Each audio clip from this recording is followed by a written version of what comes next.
नमस्कार। चलिए आज बात करते हैं इंडियन स्टॉक मार्केट की। आज बाजार में हुआ क्या? हेडलाइंस तो सबने देखी होंगी, लेकिन उन बड़े बड़े नंबर्स के पीछे की असली कहानी क्या है? आज हम उसी कहानी की परतों को खोलेंगे। तो सवाल यही है, मार्केट ऊपर तो जा रहा है, पर क्या ये तेजी टिकाऊ है? इसके पीछे कोई ठोस वजह है या बस एक हवा का झोंका है? चलिए मिलकर सुलझाते हैं आज के मार्केट की इस पहेली को।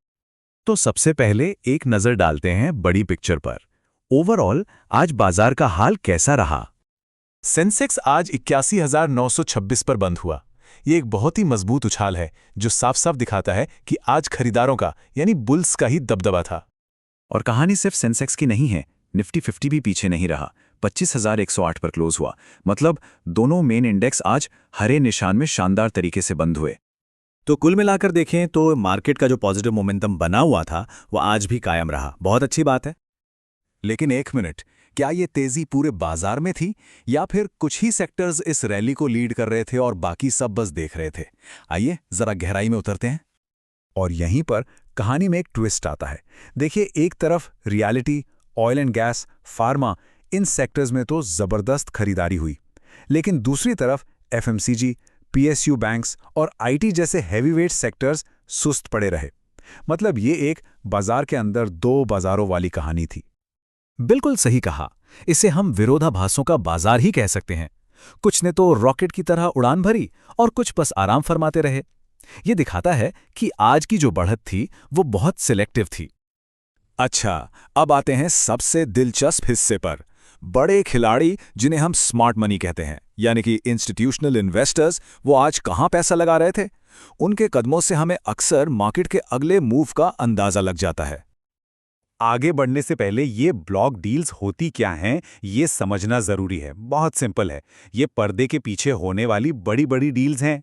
जब बड़े बड़े फंड्स आपस में सीधे ही लाखों करोड़ों के शेयर खरीद बेच लेते हैं तो उसे ब्लॉक डील कहते हैं। ये किसी स्टॉक में उनकी गहरी दिलचस्पी का एक बड़ा सिग्नल होता है।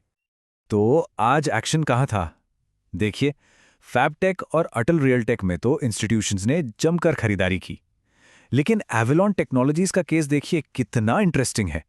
ग्रेविटॉन रिसर्च कैपिटल नाम की फर्म ने इसमें खरीदारी भी की और बिकवाली भी। वाह, ये कोई खास स्ट्रैटेजी लगती है। और लिस्ट यहीं खत्म नहीं होती। ट्रिपल ए टेक्नोलॉजीज से लेकर एचबी स्टॉक होल्डिंग्स तक और भी कई कंपनियों में आज बड़ी ब्लॉक डील्स हुईं। इससे पता चलता है कि बड़े निवेशकों का भरोसा सिर्फ गिने चुने स्टॉक्स पर नहीं, बल्कि मार्केट के काफी बड़े हिस्से पर बना हुआ था।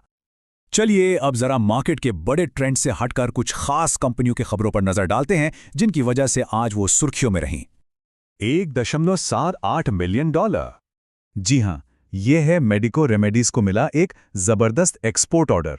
ये खबर कंपनी के लिए बहुत बड़ी है, क्योंकि ये न सिर्फ उनके मौजूदा रेवेन्यू को बढ़ाएगी, बल्कि भविष्य के लिए भी एक बहुत मजबूत संकेत देती है। रिटेल सेक्टर से भी एक बहुत बड़ी खबर आ रही है। फ्लिपकार्ट आदित्य बिरला फैशन में अपनी हिस्सेदारी बेचने की तैयारी में है। ये सिर्फ एक कंपनी की डील नहीं है, ये इस बात का संकेत है कि भारत के पूरे रिटेल सेक्टर में एक बड़ा फेरबदल होने वाला है। तो ये तो हुई आज की बात, लेकिन कल का क्या? आगे क्या हो सकता है? इसके लिए देखते हैं कि मार्केट के बड़े बड़े एक्सपर्ट्स की राय क्या है और वो किन स्टॉक्स पर दांव लगा रहे हैं। अब सवाल ये है कि इन ब्रोकरेज रिपोर्ट्स को इतनी तवज्जो क्यों दी जाती है?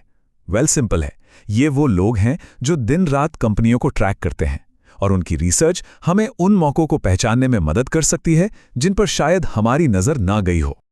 तो आज की हॉट पिक्स कौन सी हैं? देखिए, एमएनएम और भारत फोर्ज पर तो कई ब्रोकरेज फर्म्स बुलिश हैं, लेकिन असली सरप्राइज तो मोतीलाल ओसवाल की तरफ से है। जरा देखिए, एंड्योरेंस टेक, कल्याण ज्वेलर्स और ट्रेंट, इन सब में 34% तक का अपसाइड पोटेंशियल। ये एक बहुत बहुत बड़ा दावा है। तो आज की पूरी कहानी हमें एक बहुत ही दिलचस्प मोड़ पर लाकर छोड़ती है। एक तरफ बाजार में बुल्स का कंट्रोल है, तेजी का माहौल है, लेकिन दूसरी तरफ ये तेजी एक तरफा नहीं है, कुछ सेक्टर्स पिछड़ रहे हैं। तो सवाल ये उठता है कि क्या ये बाजार में एंट्री करने का सही समय है या फिर थोड़ा रुक कर सावधानी बरतने का? इसी सवाल के साथ आज का ये विश्लेषण खत्म करते हैं।